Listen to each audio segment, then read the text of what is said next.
పరిటాల రవిది. మద్దెలచెరువు సూరి గారికి తర్వాత మీకు స్నేహ సంబంధాలు లేవా? ఆయన జైల్లో ఉండి ప్లాన్ చేసి పరిటాల రవి లాంటి వ్యక్తిని జైల్లో ఉండి ట్రాప్ చేసి మర్డర్ చేస్తాడా?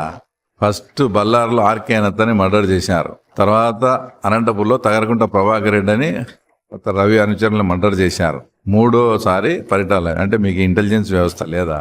ఆ మర్డరు ఈ మర్డరు తర్వాత ఇదేది మీకు తెలియదా? దగ్గరుండి మీరే చేపించి పార్టీలోకి వస్తావా, ఆయన నిజాయితీ పరుడే, నేను తెలుగుదేశం పార్టీ విడిచిపెట్టి రానన్నాడు పరిటాల రవి గారు. రాకుంటే మర్డర్ చేస్తాం. ఆ రకంగా మీరు లేకపోతే జైల్లో ఉండేదంట, ఆయన జైల్లోంచి నడిపేది, జైల్లోంచి ప్లాన్ చేసి మర్డర్. బయట మొత్తం సహకారం అంతా జగన్మోహన్ రెడ్డిది. పరిటాల రవి దాంట్లో జగన్మోహన్ రెడ్డి లేకుంటే పరిటాల రవి హత్య జరిగే సమస్య లేదు. అంతగా నువ్వు సపోర్ట్ చేసి ఆ రకంగా చేసినావు. ఈ పిల్లలను చూసి ఇట్లా చేసి అంటే నాకేంది తెలు, మా వాళ్ళు అప్పుడు ఏదైనా గతంలో చేసిండొచ్చు అనే దానికి ఈయన ప్రత్యక్షంగా గాను పరోక్షంగాను ఈయనకుండి ఆ తర్వాత ఈయన ద్వారా జరిగినట్టు ఇది.